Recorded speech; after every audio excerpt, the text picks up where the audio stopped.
Senang hatiku menyembahmu.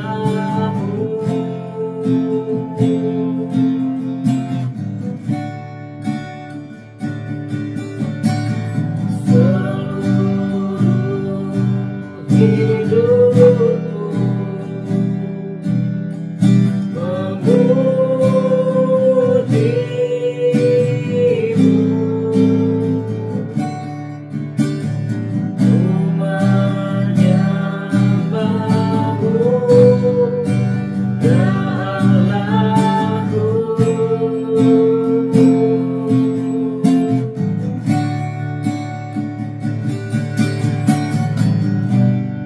berikan hatiku dan jiwaku, semuanya bagimu di dalam hidupku. Setiap waktu nyatakan jalanku. Kita pujikan pujian ini.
Tuhan, kalau kami masih boleh ada sampai hari ini, kami masih boleh ada sampai saat ini Tuhan.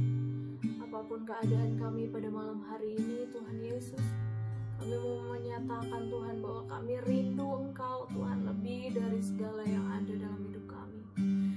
Kami mengingini Engkau lebih dari segala yang ada Tuhan dalam hidup kami.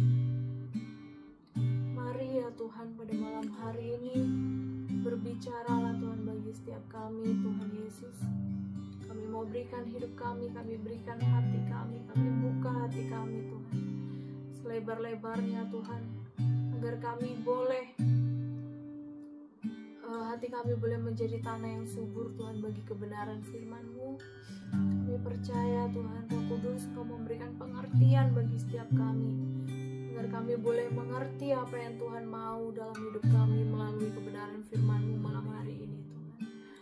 Kami serahkan hamba-Mu yang akan memberitakan kebenaran firman-Mu. Kami percaya Tuhan, sembunyikan hamba-Mu di belakang salib-Mu Tuhan, sehingga perkataan yang keluar dari mulut hamba-Mu semuanya berasal daripada-Mu Tuhan. Bukan hikmat manusia, melainkan hikmat Tuhan turun atas hamba-Mu, sehingga apapun yang disampaikan Tuhan boleh menjadi benih yang baik bagi dalam hati kami Tuhan Yesus. Terima kasih Tuhan, firman-Mu pelita bagi hidup kami Tuhan, terang bagi jalan-jalan kami. Kami mau duduk diam mendengarkan kebenaran firman-Mu Tuhan. Kami serahkan waktu yang ada ini ke dalam tangan Tuhan. Di dalam nama Tuhan kami Yesus Kristus, Tuhan dan Raja kami. Haleluya, puji Tuhan. Amin.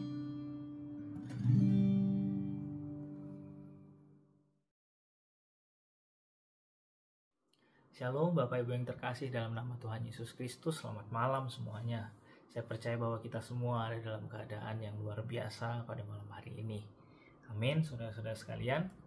Kita masih ada dalam tema Desiring God atau menginginkan dan merindukan Tuhan. Ya, dan hari ini, pada malam hari ini saya mengambil tema kecil yaitu This is what I desire atau inilah yang kuingini, itulah yang kuingini. Mari sama-sama kita membaca dari Mazmur 27 ayat yang keempat. Sekali lagi kita baca dari Mazmur 27 ayat yang keempat. Demikian bunyinya, satu hal telah kuminta kepada Tuhan, itulah yang kuingini, diam di rumah Tuhan seumur hidupku, menyaksikan kemurahan Tuhan dan menikmati baiknya. Haleluya. Jadi Mazmur 27 adalah salah satu mazmur yang ditulis oleh Raja Daud, dan secara keseluruhan sekitar ada 73 pasal itu ditulis oleh Raja Daud, dan yang sisanya itu ditulis oleh orang-orang lain pada zaman itu. Jadi menurut keyakinan ahli sejarah ataupun dan juga teolog, ya, Mazmur 27 itu ditulis oleh oleh Raja Daud ketika dia sudah tua. Jadi ketika saat itu ceritanya adalah dia pergi berperang melawan Filistin, musuh bebuyutan Israel, ya. Dan pertarungan itu sangat sengit, meskipun dia sudah tua pun dia maju berperang bersama-sama dengan pasukan-pasukannya, dan di saat itu dia hampir terbunuh oleh seorang raksasa dari Filistin. Tapi secara ajaib dia selamat, dan akhirnya juga ada seorang daripada pasukannya bernama Abisa yang menolongnya juga. Jadi kisah ini tertulis di 2 Samuel 21 ayat 15 sampai 17. Nah, Mazmur 27 ini merupakan ratapan ataupun perenungan Raja Daud sendiri. Raja Daud mengungkapkan imannya atau rasa percayanya secara terang-terangan kepada pembaca dari Mazmur tersebut.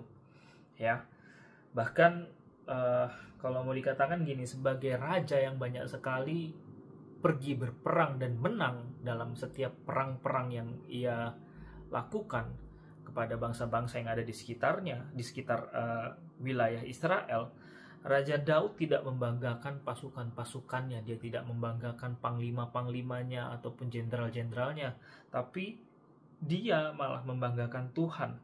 Dia menaruh pengharapannya pada Tuhan. Inilah yang disebut confidence. Kalau manusia mungkin bilangnya kita punya confidence, percaya diri gitu. Tapi kalau kita sebagai umat Tuhan, seharusnya bukan confidence yang kita punya, tapi adalah Godfidence, yaitu percaya Tuhan. Godfidence, ya.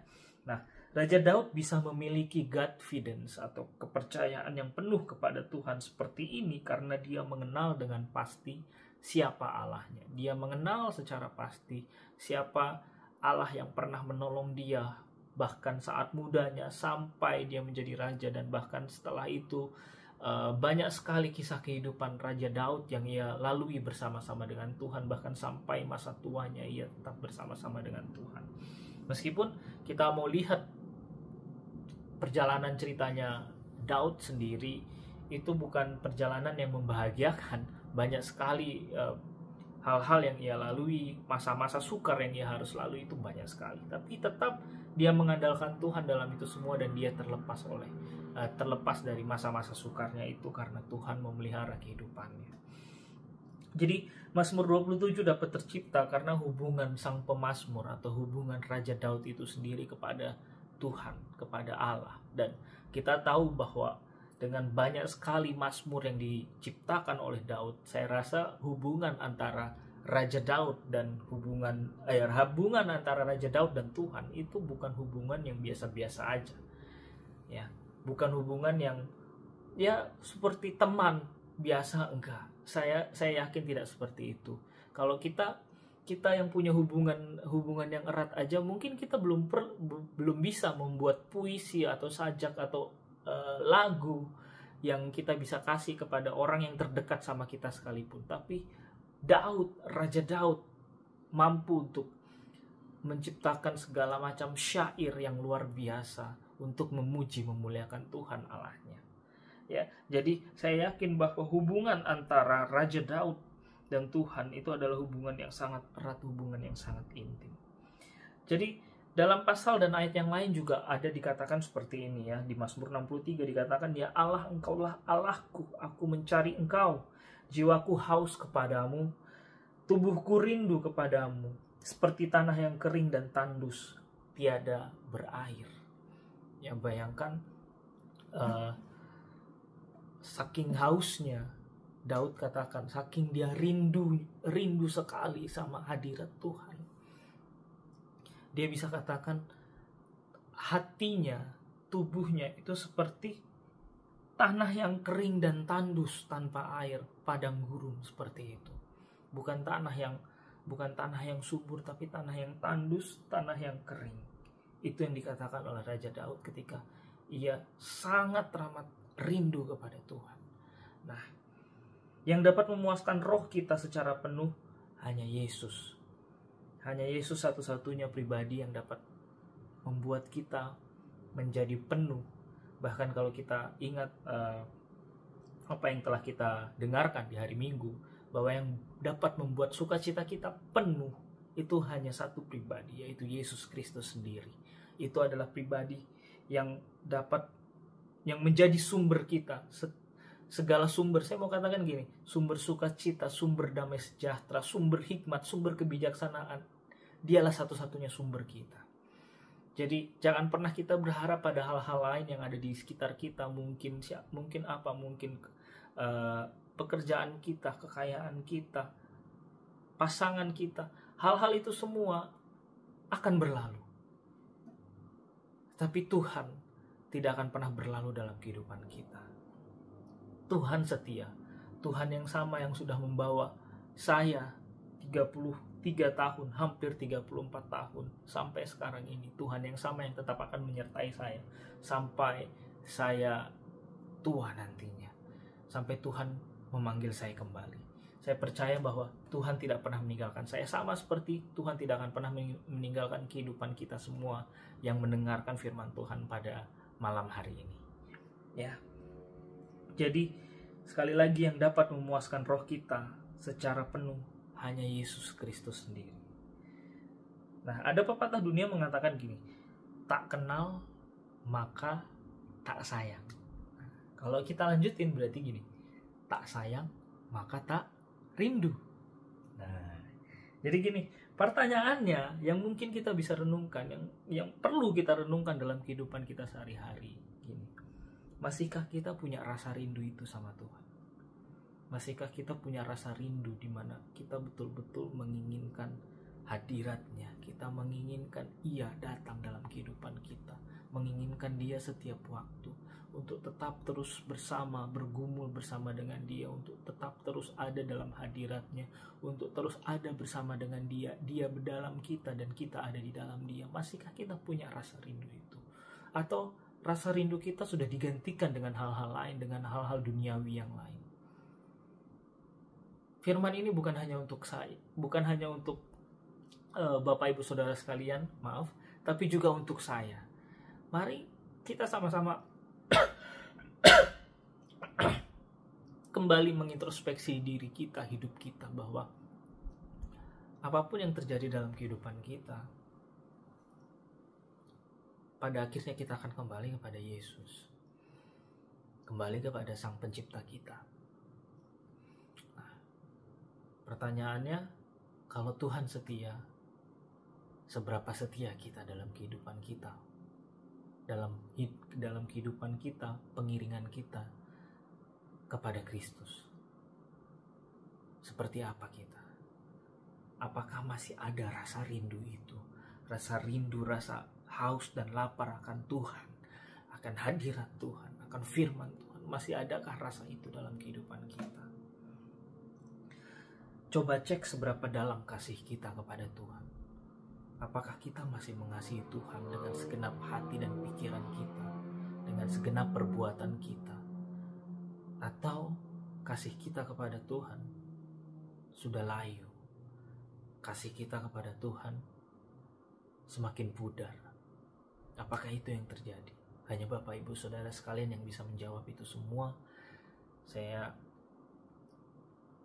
menantang Bapak Ibu Saudara sekalian, ayo kita introspeksi diri kita masing-masing, termasuk saya. Mari kita sama-sama introspeksi diri kita. Bagaimana hubungan kita kepada Tuhan? Apakah kita masih sama? Cinta kita seperti cinta yang mula-mula dulu. Bagaimana pertama kali kita mengenal Tuhan? Bagaimana ketika Tuhan pertama kali menjamah kehidupan kita? Apakah masih sama cinta kita? Apakah masih sama rasa sayang kita kepada Tuhan? Atau sudah pudar semuanya itu? Ingat tadi, tak kenal maka tak sayang. Kalau saya tadi sudah bertanya, coba cek seberapa dalam kasih kita kepada Tuhan. Introspeksi atau pertanyaan berikutnya adalah coba cek seberapa dalam pengenalan kita kepada Tuhan. Mungkin Bapak Ibu Saudara sekalian mungkin bertanya-tanya, kok Pastor Novelty, kok Kak Novelty selalu ngomongnya tentang pengenalan terus. Apa nggak ada khotbah yang lain? Well, saya mau katakan gini, saya bukan tidak ada khotbah yang lain, tapi saya mau fokus tentang hal ini, pengenalan kita kepada Tuhan. Ginosko itu seperti apa? Apakah tetap kita mengalami Tuhan?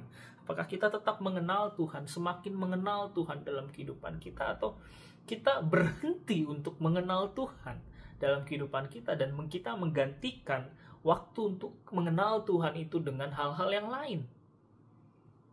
Hal-hal dunia yang mungkin menurut kita itu menyenangkan kita, dan kita menggantikan jam-jam doa kita, jam-jam kita untuk kita mengenal Tuhan lebih dalam dengan hal-hal itu. Well, hanya Bapak Ibu Saudara sekalian sekali lagi yang bisa menjawabnya. Ya. Jadi mari sama-sama kita renungkan hal-hal tersebut. Dan sebagai poin penutup, mari kita juga renungkan hal ini. Dalam ibadah raya minggu pertama kemarin, Pastor Daud berbicara tentang memulihkan hubungan. Ya, memulihkan hubungan. Tujuan Injil diberitakan itu tidak berhenti pada pengampunan dosa. Pemberian pengampunan dosa tidak berhenti sampai situ, tapi tujuan Injil diberitakan adalah pemulihan hubungan. Bahkan Pastor Daud juga memberikan contoh dalam kehidupan sehari-hari, bagaimana kehidupan suami istri, dan ya Bapak Ibu Saudara sekalian pasti mendengarnya. Jadi tujuan Injil diberitakan itu adalah pemulihan hubungan. Kita yang karena dosa telah terputus hubungan dengan Allah, sehingga Allah berinisiatif untuk memulihkan hubungan itu. Allah berinisiatif memulihkan hubungan itu. Yesus yang tidak mengenal dosa dibuatnya menjadi dosa karena kita. Kalau dalam bahasa Indonesia yang baik dan benar seharusnya gini. Kalau kalimat pertamanya, kalimat di awalnya dikatakan Yesus tidak mengenal dosa, seharusnya setelahnya dibuatnya mengenal dosa. Itu bahasa Indonesia yang benar ya, seperti itu seharusnya. Tapi ini bahkan lebih daripada dibuat Tuhan mengenal dosa, dibuat Allah mengenal dosa, tapi lebih daripada itu dibuatnya menjadi dosa. Wow, itu luar biasa. Itu benar-benar luar biasa. Kasih Tuhan itu luar biasa. Karena bukan hanya sekedar Yesus yang tidak mengenal dosa dibuat menjadi mengenal dosa. Bukan itu firman-Nya, tapi dibuat menjadi dosa. Itu lebih daripada mengenal dosa. Dibuat jadi dosa itu sendiri. Hanya karena kita. Hanya karena kita. Bayangkan betapa berharganya kita, betapa berharganya Bapak Ibu Saudara sekalian di hadapan Tuhan. Sehingga Tuhan mau melakukan itu untuk kita semua yang ada, yang percaya kepadanya. Sekali lagi karena apa? Ayat hafalan kita mungkin Yohanes 3 ayat 16. Karena begitu besar kasih Allah akan dunia ini. Itu sebabnya Tuhan mau lakukan itu semua. Tuhan mau berinisiatif duluan. Padahal yang salah kita, harusnya yang inisiatif duluan tuh kita. Biasanya kan gitu ya, yang salah inisiatif untuk minta maaf. Gitu ya. Tapi ini beda. Kita yang salah, tapi yang inisiatif lawan kepada siapa kita bersalah, itu yang inisiatif duluan. Tuhan yang inisiatif duluan. Saking besarnya kasihnya Tuhan dalam kehidupan kita. Well, mari sama-sama kita renungkan hal ini. Seberapa besar kasih kita kepada Tuhan, seberapa dalam pengenalan kita kepada Tuhan. Saya yakin bahwa ketika kita mengenal Tuhan lebih dalam, ketika kita mengasihi Tuhan lebih dalam, akan banyak sekali hal yang dahulu kita melihatnya itu sebagai sebuah keharusan atau sebuah kewajiban yang dipaksakan kepada kita. Kita akan melihatnya bukan menjadi kewajiban lagi, bukan menjadi keharusan yang dipaksakan, tapi itu menjadi sebuah kerinduan. Kerinduan yang lahir dari hubungan kita kepada Tuhan, dari hubungan kita, dari rasa cinta kita, dari rasa kasih kita kepada Tuhan. Itu yang membuat kita punya kerinduan untuk menyembah Dia lebih lagi, memiliki kerinduan untuk mengenal Dia lebih lagi, punya kerinduan untuk melayaninya dalam segala keadaan kita, dalam segala sesuatu yang Tuhan sedang percayakan kepada kita, baik itu tenaga kita, waktu kita, pikiran kita, bahkan keuangan kita, apapun yang sudah Tuhan berikan, talenta kita juga, apapun yang Tuhan berikan, kita mau berikan itu semua untuk Tuhan, bukan sebagai keharusan, bukan sebagai sebuah kewajiban, tapi sebagai sebuah kerinduan bahwa kita ingin melakukan lebih lagi untuk menyenangkan hati pribadi yang kita rindukan, pribadi yang kita cintai. Biarlah renungan singkat pada malam hari ini dapat menyalakan kembali kasih dan cintanya kita yang mula-mula kepada Tuhan, sehingga kita selalu merindukan dan menginginkan pribadinya setiap hari, setiap saat. Tuhan Yesus memberkati kita semua. Mari kita bersatu di dalam doa. Allah Bapa yang berada dalam kerajaan surga, kami mengucap syukur Tuhan, kasih-Mu begitu besar dalam kehidupan kami Tuhan. Dan biarlah sama seperti Raja Daud kami belajar Tuhan, bahwa inilah yang kami ingini Tuhan Yesus. Bahwa kami ingin mengecap kebaikan-Mu Tuhan, kami ingin berdiam dalam rumah-Mu Tuhan. Lebih baik 1 hari di pelataran-Mu daripada 1000 hari di tempat lain Tuhan. Biarlah kami benar-benar rindu Tuhan, kami punya rasa rindu itu Tuhan. Karena kami ingin lebih lagi mengenal Engkau. Kami ingin lebih lagi Tuhan ada bersama-sama dengan Engkau Tuhan. Lebih dalam lagi Tuhan Yesus. Terima kasih Tuhan, biarlah dari hari demi hari Tuhan kami boleh melakukan, kami boleh membaca firman-Mu, merenungkan firman-Mu, mendengarkan firman-Mu Tuhan siang dan malam Tuhan. Dan itu semua membuat kami semakin mengenal-Mu dan kami semakin mengasihi-Mu, sama seperti kasih-Mu yang sudah penuh Tuhan atas kehidupan kami. Terima kasih Bapa, terima kasih atas kasih setia-Mu dalam hidup kami. Biarlah setiap daripada kami Tuhan, ketika kami melanjutkan aktivitas kami, kegiatan kami, pekerjaan kami sepanjang minggu ini Tuhan Yesus. Engkau ada bersama-sama dengan kami, Engkau menyertai setiap daripada kami, Engkau yang memberikan hikmat dan kebijaksanaan. Sekali lagi Tuhan, Engkau adalah sumber kami. Ini seluruh doa kami Bapa. Di dalam nama Tuhan Yesus Kristus kami berdoa dan ucap syukur. Amin.